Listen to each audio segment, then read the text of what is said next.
कहानी की शुरुआत में हम मॉरिस नाम के एक शातिर चोर को देखते हैं, जिसे बैंक से चोरी के केस में पुलिस ने पकड़कर उम्र भर की कैद के लिए दुनिया की सबसे सिक्योर जेल अल्काट्राज में कैद करने के लिए ले जा रहे होते हैं। अल्काट्राज एक ऐसी जेल है जिसे समंदर के बीच एक छोटे से आइलैंड पर बनाया गया है।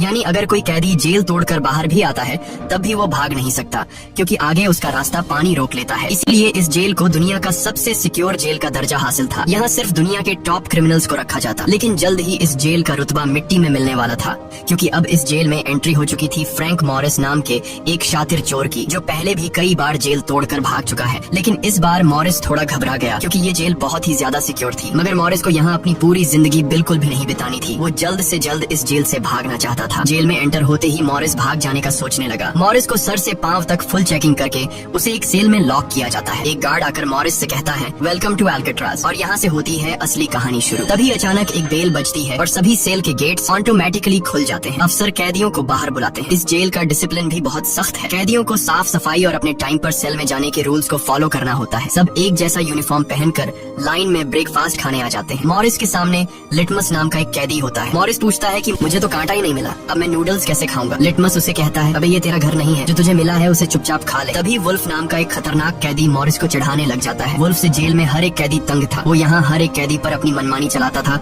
और उस पर बलात्कार के ढेर सारे केस भी हैं। इस जेल में एक से बढ़कर एक खतरनाक कैदी रखे जाते हैं। यहाँ लिटमस मॉरिस से थोड़ा खाना मांगता है और इस दौरान मॉरिस उसे अपनी प्लेट दे देता है। जब मॉरिस टेबल के नीचे से देखता है तो उसे पता चलता है कि लिटमस खुद खाना नहीं खा रहा, बल्कि वो चूहे को दे रहा है। रात को एक गार्ड मॉरिस को वार्डन के पास लेके जाता है। जब मॉरिस वार्डन के ऑफिस में पहुंचता है तो वार्डन मॉरिस से कहता है कि मैं जानता हूँ कि तुम बहुत ही शार्प माइंड हो और बहुत इंटेलिजेंट भी हो, लेकिन वो सब यहाँ किस काम का, क्योंकि तुम्हारे जैसे यहाँ कितने आए और गए पर यहाँ से कोई बच नहीं पाया। यहाँ कैदी बहुत ही स्ट्रिक्ट रूल्स फॉलो करते हैं। 2 महीने में एक बार ही कोई तुमसे मिलने आ सकता है, और वो भी तब अगर मेरा मूड अच्छा हो। वार्डन बहुत ही सख्त इंसान है, जो जरा सी गलती पर भी कैदियों को बहुत ही स्ट्रिक्ट पनिशमेंट देता है। वार्डन कहता है, यहाँ से भागने का सोचना भी मत, नहीं तो तुम्हारे टुकड़े टुकड़े कर दिए जाएंगे। जिस पर मॉरिस जवाब देता है, नहीं सर, आपके होते हुए यहाँ से कौन भागने का सोच सकता है। लेकिन असल में पहले दिन से ही मॉरिस के दिमाग में यहाँ से भागने की प्लानिंग शुरू हो चुकी थी। इस दौरान मॉरिस मौका देखते ही वार्डन का नेल कटर चुरा लेता है, जो वैसे तो बहुत ही छोटी सी चीज थी, पर मॉरिस को पता था कि अल्काट्राज जैसे जेल में इस छोटे से नेल कटर से भी बहुत बड़ा काम लिया जा सकता है। मॉरिस वापस सेल में आते ही इस नेल कटर को बाइबल में छुपा देता है। अगले दिन बाथरूम में वुल्फ फिर मॉरिस को परेशान करने लगता है, पर इस बार मॉरिस उसे छोड़ने वाला नहीं था। अब मॉरिस अपना असली रूप दिखाता है और उसे पकड़कर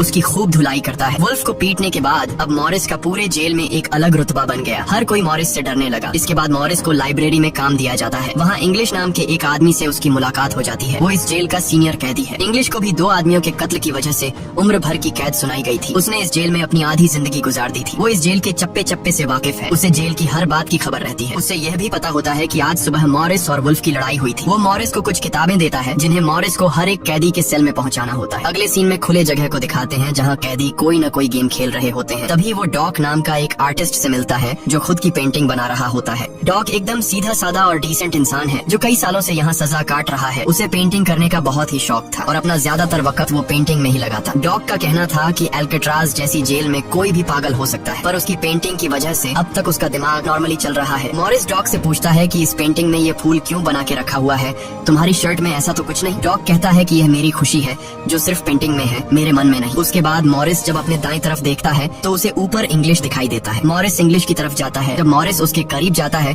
तो उसके चेले मॉरिस को रोक देते हैं। तब इंग्लिश इशारा करता है कि अपना ही आदमी है, आने दो। मॉरिस उसके पास जाकर बैठ जाता है और तुरंत अपने दिल की बात छेड़ देता है। मॉरिस उससे कहता है कि यहाँ से बचने में आप मेरी मदद करेंगे। ये बात सुनकर इंग्लिश तो हंस पड़ता है। देखो बेटा, ये महज सिर्फ जेल नहीं है, ये हम सब की कब्र है। यहाँ से निकलना है तो पहले हमें मरना पड़ेगा, तब जाके हमारी डेड बॉडी यहाँ से कब्रिस्तान तक पहुँच पाएगी। चलो मान भी लो कि तुम इन बड़ी दीवारों पर चढ़ भी गए और उसके बाद खतरनाक फोर्सेस को क्रॉस भी कर लिया और किसी जादुई शक्ति से तुम यहाँ के सैकड़ों गार्ड से बचकर जेल से बाहर भी निकल जाओ, तब भी यहाँ से भाग नहीं पाओगे, क्योंकि आगे तुम्हारा रास्ता समुंदर रोक लेगा। इसलिए टाइम बर्बाद मत करो और चुपचाप सजा काट लो, कम से कम जिंदा तो बचे रहोगे। लेकिन मॉरिस अपने इरादे का पक्का था। वो हर हाल में इस जेल से भागना चाहता था। उस रात एक अफसर मॉरिस को बताता है कि तुम्हें कल से कारपेंट्री का काम दिया गया है। 1 घंटे का 50 सेंट्स दिहाड़ी भी दी जाएगी। मॉरिस फौरन इस काम के लिए राजी हुआ, क्योंकि उसे लगा कि वहाँ उसे कोई ऐसा औजार मिल सकता है जिससे उसके भागने में काम आ सकता है। अगले दिन मॉरिस लिटमस से यहाँ से बचने का रास्ता पूछता है। लिटमस कहता है, अरे ये तो बहुत ही आसान है। हर सेल में एक एयर वेंट होता है, उसके जरिए तुम छत पर पहुँच सकते हो, वहाँ से शायद तुम बच पाओ। और मॉरिस की बातों पर मुस्कुराते हुए वहाँ से चला जाता है। तब डॉक मॉरिस को खबरदार कर देता है कि वुल्फ तुम्हारी तरफ आ रहा है। तभी वुल्फ मॉरिस पर चाकू से वार करने आता है। मॉरिस अपना कोट हाथ में लपेट कर उसके साथ लड़ने लग जाता है। इतने में एक गार्ड उसे रोकने आता है तो वुल्फ गार्ड पर भी चाकू से वार कर देता है। अब मामला बिगड़ जाता है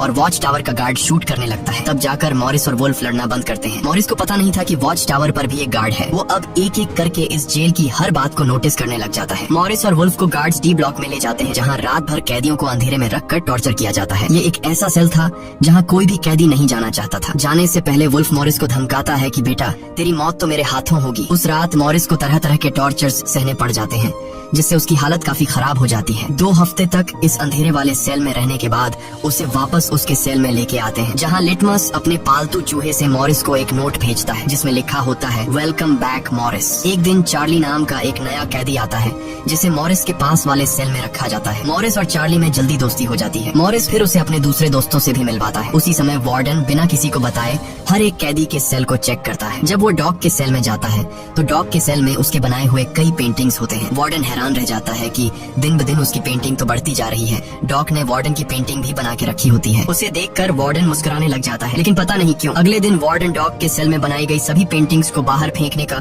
गार्ड्स को ऑर्डर देता है। वार्डन के इस फैसले ने डॉग को अंदर से पूरी तरह तोड़ दिया, क्योंकि डॉग सिर्फ अपनी पेंटिंग के ही सहारे जिंदा था। वह अपने हर एक बनाए हुए पेंटिंग से बहुत प्यार करता था, क्योंकि यहाँ उसकी सिर्फ एक ही खुशी थी और वो भी उस बेचारे से छीन ली गई। मॉरिस उसे समझाता है कि कोई बात नहीं, वो सिर्फ पेंटिंग ही तो थी, तुम और भी बना सकते हो। लेकिन डॉग इस सदमे से बाहर नहीं आ पा रहा था। अगले दिन उसे देखकर मॉरिस गार्ड से कहता है कि प्लीज डॉग पर नजर रखिए, वो बहुत ही परेशान दिख रहा है, कहीं वो खुद को नुकसान न पहुंचा ले। फिर गार्ड मॉरिस को कहता है तुम अपने काम से काम रखो। डॉग को भी मॉरिस के साथ कारपेंटर का काम दिया जाता है। तभी डॉग छुपकर मॉरिस की जेब में कुछ रख देता है। उसके बाद वो एक गार्ड को बुलाता है और कारपेंटरी के लिए दी गई कुल्हाड़ी से अपनी 3 उंगलियां काट लेता है और कहता है कि जिन उंगलियों से मैं पेंट नहीं कर सकता उनकी मुझे जरूरत नहीं है। यह कहकर वो चिल्लाने लग जाता है। तब गार्ड उसे पकड़ कर ले जाते हैं। मॉरिस देखता है कि डॉग ने उसके कोट में वही फूल डाल दिया है जिससे उसने अपनी पेंटिंग बनाई थी। शायद वो मॉरिस को बताना चाहता है कि इन लोगों ने मेरी खुशी मुझसे छीन ली। मॉरिस डॉग की कटी हुई उंगलियां उठाकर एक डिब्बे में डालता है और गार्ड को देखकर कहता है कि जाओ अपने वार्डन को दे दो, वो इसे देखकर बहुत खुश होगा। अगले दिन मॉरिस अपने सेल में बैठा होता है। तभी वो देखता है कि एक कॉकरोच एयर वेंट के अंदर जा रहा है, जिससे उसे अंदाजा हो जाता है कि यहाँ से बाहर जाने का कोई रास्ता जरूर होगा। इतने में इंग्लिश आकर बताता है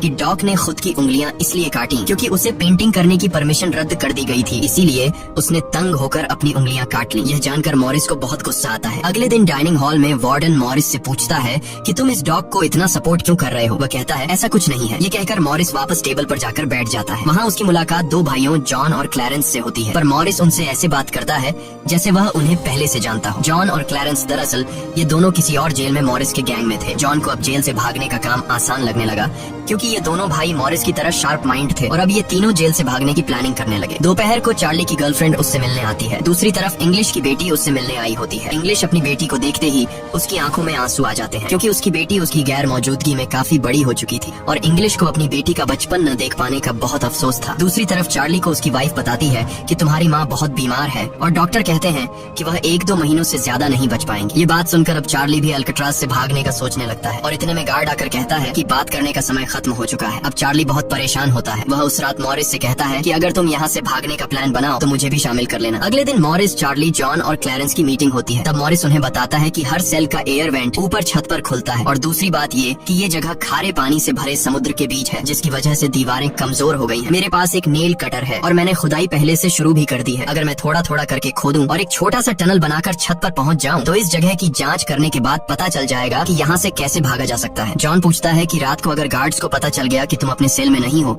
तो उन्हें शक नहीं होगा क्या। तभी क्लैरेंस बताता है कि इस मसले का हल मेरे पास है। वो कहता है कि यहाँ मेरे पहचान का एक बार्बर है जो कैदियों के बाल काटता है। वह हमें बाल सप्लाई कर सकता है और उसे यूज करके हम एक डमी हेड बनाकर उसे बेड पर लिटा देंगे, जिसके बाद अगर हम दीवार की सुरंग से निकलकर ऊपर छत पर भी होंगे तब गार्ड्स को शक नहीं होगा, क्योंकि हमारे सेल के बेड पर नकली सिर रखे होंगे। पर बात अभी भी वहीं अटकी हुई थी कि जेल से तो निकल जाएंगे लेकिन समुद्र का पानी कैसे पार करेंगे। मॉरिस जॉन से कहता है देखो, इसमें मुझे तुम्हारी मदद की जरूरत पड़ेगी। तुम तो क्लोजिंग डिपार्टमेंट में काम करते हो, वहाँ तुम्हें उन पुलिस अफसरों के लिए बनाए गए रेनकोट्स मिल जाएंगे, तो तुम कुछ रेनकोट्स चुरा कर मुझे दे देना। हम उससे एक ट्यूब बोट और लाइफ जैकेट बनाकर समुद्र को पार कर सकते हैं। यहाँ चार्ली कहता है भाई मुझे भी कोई काम दो, मैं भी तुम लोगों की मदद करना चाहता हूँ। मॉरिस चार्ली से कहता है कि जब मैं वेंटिलेशन की जाली खोदूं तो तुम पहरा देना ताकि कोई गार्ड हमें देख न ले, और जब तुम खोदोगे तब मैं पहरा दूंगा। मॉरिस का प्लान सभी को पसंद आता है और उसी रात में काम शुरू कर देते हैं, लेकिन दीवार खोदने के लिए नेल कटर बहुत छोटा था, जिसे चलाने में मॉरिस को बहुत जोर लगाना पड़ता और मॉरिस को दीवार खोदने में काफी मुश्किल हो रही थी। उसके हाथ में कहीं छोटी भी आई, लेकिन वो धीरे धीरे उस होल को खोदने लगता है। अगले दिन वो खाने के टेबल पर अपने दोस्तों से कहता है कि मुझे खुदाई के लिए एक बड़े औजार की जरूरत है। नेल कटर से दीवार खुरीदना बहुत मुश्किल हो रहा है। तभी मॉरिस ने अपने हाथ में चम्मच को देखते हुए उसके दिमाग में एक आइडिया आया। वो जानबूझकर चम्मच को अपने जूते पर घिसकर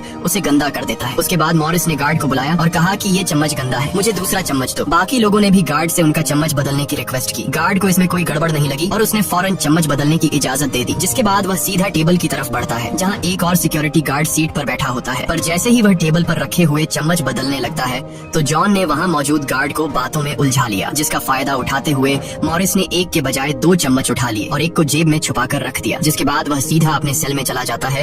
रात को इंग्लिश उसे बुक देने आता है तो मॉरिस पूछता है कि क्या यहाँ पर वेल्डिंग करने वाला कोई इक्विपमेंट मिलेगा। इंग्लिश समझ जाता है कि मॉरिस के सिर पर अब भी जेल से भाग निकलने का भूत सवार है। वह कहता है कि मैं तुम्हें पहले भी बता चुका हूँ कि तुम्हारी कोशिश बेकार हो जाएगी, क्योंकि तुम पकड़े जाओगे और शायद अपनी जान भी गंवा दोगे। इतने सालों में मुझे कभी भागने का ख्याल नहीं आया, क्योंकि मैं जानता हूँ ये इम्पॉसिबल है, लेकिन तुम जिद्दी हो तो मैं क्या कर सकता हूँ, करो कोशिश। लेकिन मॉरिस को उसकी वार्निंग का कोई फर्क नहीं पड़ता। वह अगले दिन लिटमस से माचिस मांगता है और कहता है कि अगर आप मेरी मदद करेंगे तो मैं आपके चूहे को अपने हिस्से का खाना हर रोज दूंगा। लिटमस खुश होकर ये डील मान जाता है, क्योंकि लिटमस को चूहा बहुत पसंद था। उसी रात लिटमस मॉरिस को अपने माचिस पास कराता है। मॉरिस नेल कटर के एक हैंडल को निकालता है जिससे वह एक छोटा सा बेलचा बनाने जा रहा होता है। फिर वह चम्मच को तोड़कर नेल कटर की हैंडल से जोड़ लेता है। फिर माचिस चलाकर दोनों को अच्छी तरह से वेल्ड करके एक नुकीला औजार तैयार कर लेता है। बस फिर क्या था, वो वेंट के चारों ओर खुदाई शुरू करता है। चार्ली पहरा देता है। अगर कोई गार्ड उस तरफ आया तो वह तुरंत सीटी मारकर मॉरिस को सिग्नल देगा। पर पहरा देते देते चार्ली की आंख लग जाती है और तभी वहाँ पर एक गार्ड आता है। पर खुशकिस्मती से एन वक्त पर इंग्लिश ने बीच में आकर उस गार्ड का ध्यान भटकाया और दूसरी तरफ इंग्लिश की बातचीत सुनते हुए चार्ली की भी आंख खुल गई, लेकिन टेंशन में वह सीटी भी नहीं मार पाता। जिसके बाद वह कोई चीज गिरा देता है तो मॉरिस उसका इशारा समझकर वेंट को कवर करके बेड पर लेट जाता है। गार्ड पूछता है कि यहाँ कुछ जलने की स्मेल आ रही है। मॉरिस कहता है, सर आपके रहते मजाल है कि कोई स्मोक करेगा, मुझे तो कोई बू नहीं आ रही है। उस गार्ड को भी ठंडक पहुँचती कि चलो कोई तो मेरी कदर करता है। उसके जाते ही मॉरिस वेंट के चारों ओर कंक्रीट निकाल देता है, लेकिन वो देखता है कि वेंटिलेशन जाली के साथ पेच भी घुसे गए हैं, जिसे काटने के लिए कोई शार्प औजार लगेगा। इस दौरान मॉरिस को जब भी बाहर जाने का मौका मिलता तब वह ग्रिल से निकली हुई सीमेंट को चुपचाप बाहर गिरा देता। अगले दिन कारपेंटर का काम करते हुए वह एक मेटल उठा लेता है जो चाकू की तरह शार्प है, लेकिन चार्ली उसे कहता है कि मेटल डिटेक्टर से बचकर तुम्हें इसे बाहर कैसे लेके जाओगे। मॉरिस बहुत ही कॉन्फिडेंस से कहता है कि वो सब मैं देख लूंगा। जब मॉरिस बाहर जाता है तो दरवाजे पर मेटल डिटेक्टर बजने लगता है। दरअसल मॉरिस मेटल को हाथ में उठा लाया था। गार्ड पूछता है कि ये क्यों लेके जा रहे हो। मॉरिस कहता है, सर वो मैंने सोचा कि कपड़े टांगने के लिए इसे यूज करूंगा। गार्ड कहता है, ज्यादा होशियार मत बनो और वो मुझे दे दो। ये कहकर गार्ड वो मेटल उससे ले लेता है और मॉरिस को पूरी तरह चेक करके जाने देता है, लेकिन अपना हीरो तो हीरो है। दरअसल उसने 2 मेटल चुराए थे, एक हाथ में लाया था और दूसरा शूज में छुपा के रखा हुआ था। उस शार्प मेटल से वह ग्रिल को काट लेता है। अब बारी आती है गार्ड्स को चकमा देने के लिए नकली सिर बनाने का, जिसके लिए ये चारों अपनी जिम्मेदारी का काम करते हैं। चार्ली गार्ड से थोड़ा पेंट मंगवाता है। वो गार्ड से कहता है कि मुझे आर्ट बनाने का शौक है। गार्ड भी इनकार नहीं करता और पेंट उसको ला कर दे देता है। मॉरिस उस होल से निकाले गए कंक्रीट को पीसकर एक पाउडर बनाता है। जॉन नाई की दुकान से बाल इकट्ठा करके लाता है और क्लैरेंस लाइब्रेरी से पुरानी किताबें इकट्ठा कर लेता है। सारा सामान इकट्ठा होने के बाद मॉरिस पानी और पुराने मैगजीन का इस्तेमाल करके एक डमी सिर बनाने लगता है, जिसके ऊपर पेंट और नकली बाल लगाकर बिल्कुल रियल दिखने वाला एक नकली सिर तैयार कर लेता है। साथ ही साथ मॉरिस ने अपने प्लान को और मजबूत करने के लिए नकली कार्डबोर्ड बनाए, जिससे कोई शक नहीं कर पाएगा कि सामने की दीवार में किसी ने सुरंग बनाई है। एक रात मॉरिस ने अकेले ही ऊपर जाने का फैसला किया, जिसके लिए उसने अपनी बनाई गई नकली खोपड़ी को बेड पर रखा और उसे गर्दन तक कंबल से ढक लिया। जिसके बाद वह नकली कार्डबोर्ड लेकर सुरंग से बाहर निकल आता है। वहाँ मॉरिस पाइप्स को पकड़कर धीरे धीरे ऊपर छत पर चढ़ जाता है। दूसरी तरफ चार्ली बाहर पहरा दे रहा होता है। छत पर पहुँचने के बाद मॉरिस देखता है कि वहाँ ऊपर एक लोहे का ग्रिल है, जिस तक वह कूद कर भी नहीं पहुँच पाता। इसी बीच एक गार्ड आता है और चार्ली से पूछता है कि इतनी देर रात तक तुम पेंट क्यों कर रहे हो और तुम्हारा दोस्त मॉरिस आज इतनी जल्दी क्यों सो गया। चार्ली कहता है कि जी सर, आज मॉरिस कारपेंटरी का काम करते हुए थक गया था, इसलिए वह जल्दी सो गया। तभी अचानक गार्ड के हाथ से उसकी लाठी नीचे गिर जाती है। उसे उठाते हुए वो देखता है कि मॉरिस के बाल बहुत अजीब दिख रहे हैं। अब चार्ली डर के मारे कांपने लगता है कि आज तो काम से गए। गार्ड मॉरिस के सेल के अंदर हाथ घुसाकर उसके बाल टच करता है तो मॉरिस पूछता है, क्या हुआ सर, मेरे बाल इतने खूबसूरत हैं क्या। लकीली एन वक्त पर मॉरिस नीचे आकर वहाँ लेट गया था। अगले दिन मॉरिस अपने साथियों को बताता है कि छत पर एक रास्ता है, लेकिन उसे एक ग्रिल से बांध के रखा हुआ है और वह ग्रिल बहुत ऊंचाई पर है। मुझे एक और साथी की मदद चाहिए। तब जॉन कहता है कि मैंने अपना वेंट पूरी तरह खोद दिया है, आज रात मैं भी वहाँ पहुँच जाऊंगा, दोनों मिलकर ग्रिल को खोलेंगे। उसी रात मॉरिस और जॉन अपने वेंट्स के जरिए छत पर पहुँच जाते हैं। जॉन मॉरिस को उठाता है और मॉरिस ग्रिल को पकड़ लेता है। जॉन देखता है कि यह लोहे का ग्रिल बहुत ही मजबूत है और उसे पूरी तरह से वेल्ड किया गया है। उसे निकालने का एक ही रास्ता है और वह है इसे ड्रिल मशीन से काटना। अगले दिन म्यूजिक क्लास में सभी अपनी अपनी मर्जी का इंस्ट्रूमेंट बजा रहे होते हैं। तभी मॉरिस की नजर वहाँ रखे एक छोटे से पंखे पर पड़ती है, जिसे देखकर मॉरिस को लगता है कि वह इस पर काम करके एक ड्रिल मशीन बना सकता है, जिसके लिए वह चार्ली से कहता है कि तुम किसी तरह करके इस पंखे को यहाँ से छुपा लो। चार्ली बड़ी आसानी से इस छोटे से पंखे को अपने इंस्ट्रूमेंट बॉक्स में छुपा कर रख देता है। जब चार्ली बाहर आता है तो गार्ड्स उसके इंस्ट्रूमेंट बॉक्स को चेक भी करते हैं, लेकिन उन्हें पंखा नहीं नजर आता और चार्ली को जाने दिया जाता है। वह पंखा जैसे ही मॉरिस के हाथ लगता है तो मॉरिस उस पर काम करना शुरू कर देता है और कई घंटों बाद मॉरिस उस पंखे से एक ड्रिल मशीन तैयार कर लेता है। उस रात मॉरिस और चार्ली छत पर चढ़कर उस लोहे की रोड को ड्रिल मशीन से काटने लग जाते हैं। ड्रिल मशीन की आवाज काफी तेज थी, जो कि ड्रिल की आवाज को सुनकर गार्ड्स ऊपर आने लगते हैं, लेकिन तब तक मॉरिस ग्रिल का एक रोड काट देता है और ड्रिलिंग की आवाज बंद हो जाती है। ड्रिल की आवाज बंद होने के बाद गार्ड उसे नजरअंदाज करके वापस चला जाता है। अब इन चारों ने भागने के लिए अपने सभी रास्ते खोल दिए थे, जिसके बाद वह मंगलवार की रात को दुनिया की सबसे सिक्योर जेल अल्काट्राज से भागने वाले थे, जिससे आज तक कोई भी नहीं भाग पाया था। अगले दिन फिर उनकी मीटिंग होती है और वह भी मूवी हॉल में, जहां सब मूवी देख रहे होते हैं। मूवी की आवाज के बीच मॉरिस जॉन और क्लैरेंस से पूछता है कि क्या तुम्हारा वेंट तैयार हुआ है और उन रेनकोट्स का क्या हुआ जिससे हम ट्यूब बोट्स और लाइफ जैकेट्स बनाने वाले थे। वह बताते हैं कि सब तैयार है, हमारा डमी सिर भी एकदम रेडी है, बस बच निकलने की देरी है। अगली सुबह नाश्ते के दौरान मॉरिस ने डॉग के दिए हुए फूल को टेबल पर रखा। वार्डन ने जब इस फूल को देखा तो वार्डर उनकी टेबल पर आकर वहाँ रखे हुए फूल को मसल देता है। ये देखकर लिटमस को बहुत गुस्सा आता है, क्योंकि ये फूल डॉग का फेवरेट था और डॉग मर चुका था। लिटमस तो गुस्से में उस पर हमला करता है कि एक तो तुमने डॉग को मार दिया और दूसरी तरफ तुम उसकी दी गई एक छोटी सी निशानी को भी नहीं छोड़ रहे हो। लेकिन जैसे ही वह वार्डन पर हमला करता है, उसे अचानक हार्ट अटैक आ जाता है और वह नीचे गिर पड़ता है। मॉरिस को वार्डन पर बहुत गुस्सा आता है और चारों उसी रात बच निकलने का फैसला करते हैं। मॉरिस आधी रात का इंतजार कर रहा होता है ताकि गार्ड्स का पहरा जरा कमजोर हो जाए तो हम आसानी से बच निकल पाएंगे। तभी मॉरिस के सेल में इंग्लिश उसे कुछ बुक्स देता है तो मॉरिस कहता है कि आखिरी बार तुमसे हाथ मिलाना चाहता हूँ। इंग्लिश समझ जाता है कि मॉरिस ने यहाँ से बचने का पक्का प्लान बना लिया है। वह चुपचाप यहाँ से चला जाता है, लेकिन फिर जो होता है वह मॉरिस ने बिल्कुल भी नहीं सोचा था। वार्डन अचानक उसके सेल को चेक करने आता है, जैसे वार्डन को किसी ने उसके प्लान के बारे में बता दिया हो। मॉरिस बहुत ज्यादा घबरा जाता है, क्योंकि इतने महीनों की मेहनत के बाद उसकी मेहनत पर पानी फिरने वाला था। वार्डन ने मॉरिस के सेल के हर एक कोने को चेक करने का हुक्म दिया। गार्ड मॉरिस के सेल की हर एक चीज को चेक करता है, लेकिन मॉरिस कोई आम कैदी नहीं था कि उसने कोई छोटा मोटा प्लान बनाया था, बल्कि उसने एकदम साफ और परफेक्ट प्लान बनाया था, जिसे वार्डन तो क्या बल्कि वार्डन का दादा भी नहीं पकड़ सकता था। यहाँ तक कि गार्ड ने जब खास उस जगह से सूटकेस हटाया जहाँ मॉरिस ने सुरंग करके भागने का रास्ता बनाया था, तो वहाँ भी मॉरिस नहीं पकड़ा गया, क्योंकि उसने पहले से ही एक नकली कार्डबोर्ड बनाकर दीवार में बिल्कुल बारीकी से फिट कर लिया था। जब वहाँ कुछ नहीं मिलता तो वार्डन और गार्ड चले जाते हैं, लेकिन गार्ड बताता है कि मॉरिस और चार्ली रात भर बातें करते रहते हैं, मुझे तो दाल में कुछ काला लग रहा है। वार्डन कहता है ठीक है, कल तुम मॉरिस का सेल चेंज कर दो, जिससे वो दोनों न साथ रहेंगे और न ही बात कर पाएंगे। अगले दिन ब्रेकफास्ट के टाइम पर वुल्फ मॉरिस को फिर धमकाता है और मॉरिस से कहता है कि आज रात तुम्हारी आखिरी रात होगी। मॉरिस अपने साथियों से कहता है कि यह गधा ठीक कह रहा है, आज रात यहाँ मेरी आखिरी रात ही होगी। लेकिन दोपहर को ही वुल्फ मॉरिस पर चाकू से वार करने जाता है, तभी इंग्लिश बीच में आकर वुल्फ को पकड़ लेता है। दरअसल इंग्लिश भी मॉरिस की मदद करना चाहता है, वह कामयाब हो या ना हो, लेकिन इंग्लिश मॉरिस के काम में मदद करना चाहता है। उस रात मॉरिस, जॉन, क्लैरेंस और चार्ली ने अपने अपने वेंट के रास्ते से निकलकर ऊपर छत पर मिलने का फैसला किया। यहाँ तो चार्ली अपने साथियों के साथ भागने के लिए राजी हो जाता है, लेकिन फिर जैसे ही वह सेल में पहुँचता है तो उसे घबराहट होने लगती है। सेल में अकेला बैठकर उसने प्लान में शामिल न होने का फैसला किया और उसके बाकी 3 साथी अपने अपने वेंट के रास्ते से निकलकर ऊपर छत तक पहुंच जाते हैं। वह तीनों काफी देर तक चार्ली का इंतजार करते हैं, लेकिन काफी टाइम गुजरने के बाद जब उन्हें लगता है कि चार्ली नहीं आएगा तो वह चार्ली को छोड़कर निकलने का फैसला कर लेते हैं। वह तीनों अपने प्लान के मुताबिक आगे बढ़ने लगे, लेकिन इधर चार्ली की आंखों के सामने उसकी आजादी का सपना दूर होता जा रहा था। वह तीनों धीरे धीरे सर्चलाइट से छुपकर भागने लगे। इस तरह से वह छुप छुप कर बिल्डिंग के एंड पर पहुंच जाते हैं। तभी सेल में बैठे चार्ली के दिल में जोश आता है और वह भी भागने का इरादा कर लेता है। वह अपने वेंट के रास्ते से निकलकर ऊपर छत तक पहुंच जाता है, लेकिन अब बहुत देर हो चुकी थी, क्योंकि वह अकेला वहां ऊपर के उस दरवाजे तक नहीं पहुंच पा रहा था। यानी उसने अपनी आजादी का मौका डर की वजह से गंवा दिया। दूसरी तरफ वह तीनों छत पर पाइप से लटक कर नीचे जमीन पर आ जाते हैं और टावर में बैठे सिक्योरिटी गार्ड की नजरों से बचते हुए जेल की आखिरी दीवार तक पहुंच जाते हैं और फिर वह तीनों बारी बारी उस फेंस की दीवार पर चढ़कर जेल से बाहर निकल आते हैं। अब वह तीनों तेजी से दौड़ते हुए समंदर के किनारे आ गए। फिर वह तीनों रेनकोट को निकालकर उसमें मुंह के जरिए हवा भरने लग जाते हैं। मुंह से भरने में उन्हें काफी टाइम लग रहा था, लेकिन इसके अलावा उनके पास कोई दूसरा रास्ता नहीं था। इसीलिए वह तीनों अपनी पूरी जान लगाकर जैसे तैसे करके रेनकोट से बनी ट्यूब बोट को आखिरकार फुला देते हैं और बोट को पानी में डाल देते हैं। इस तरह से यह तीनों अल्काट्राज के रुतबे को मट्टी में मिलाते हुए भाग जाते हैं। अगली सुबह एक गार्ड हर सेल को चेक कर रहा होता होता है। शुरुआत में गार्ड को सब कुछ नॉर्मल दिखाई देता है, लेकिन जब वो चार्ली के पास पहुंचते हैं तो चार्ली अपने सेल में भूत की तरह खड़ा होता है और दिल ही दिल में खुद को ताने दे रहा होता है कि काश कल रात को थोड़ा सा हिम्मत जुटा लेता तो शायद बाकी लोगों के साथ बच निकल जाता। गार्ड पूछता है कि तुम्हारा दोस्त यह इतनी देर तक क्यों सो रहा है। यह कहकर वो मॉरिस के सेल में जाकर उसे आवाज देता है, लेकिन मॉरिस की तरफ से कोई जवाब नहीं मिलता तो गार्ड को गुस्सा आता है और वो सेल खोलकर उसे बालों से पकड़कर उठाने की कोशिश करता है। लेकिन जब गार्ड उसे जोर से ऊपर की तरफ खींचता है तो सिर नीचे गिर जाता है। यह देखकर गार्ड के पैरों तले जमीन ही खिसक गई, क्योंकि मॉरिस अब सेल में नहीं बल्कि बाहरी दुनिया के मजे ले रहा है। बेड पर तो उसने अपना डमी हेड छोड़ दिया था, जिसके बाद पूरे अल्काट्राज में सायरन बजने लग जाते हैं। पूरे जेल में यह बात फैल गई कि जेल से कुछ कैदी भाग चुके हैं, जिसके बाद वार्डन जेल के चप्पे चप्पे में उन तीनों को ढूंढने लगता है। जब वो तीनों जेल के अंदर नहीं मिलते तो वार्डन समुद्र में एक सर्च ऑपरेशन चलाता है। वार्डन को यकीन नहीं होता कि वो तीनों बच निकल गए।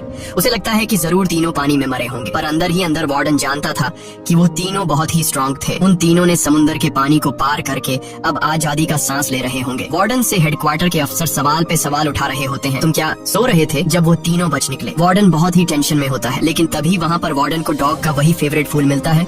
इसका मतलब ये था कि मॉरिस वार्डन से डॉग का बदला भी लेना चाहता था। तब सर्च टीम का हेड आकर बताता है कि सर, हर तरफ सर्च हो चुका है, लेकिन उनकी बॉडीज नहीं मिली। अब वार्डन अपनी नौकरी और खुद की इमेज बचाने के लिए उसे कहता है कि जैसा मैं कहता हूँ वैसे रिपोर्ट लिखो कि उन तीनों ने बचने की कोशिश की, लेकिन वो तीनों पानी में डूबकर मर गए। लेकिन वाल्टन की इस बात पर किसी को भी भरोसा नहीं हुआ, जिसके बाद मॉरिस अल्काट्राज जेल तोड़ने से पूरी दुनिया में जीनियस के नाम से मशहूर हुआ। इस घटना के 1 साल के बाद अल्काट्राज जेल को बंद कर दिया गया, क्योंकि अब इसकी कोई गारंटी नहीं थी कि यहाँ से कोई बच नहीं सकता। इस तरह से सच्ची कहानी पर बनाई गई ये फिल्म खत्म हो जाती है। अगर वीडियो आपको अच्छी लगी हो तो हमारे चैनल को सब्सक्राइब और वीडियो को लाइक जरूर कीजिएगा।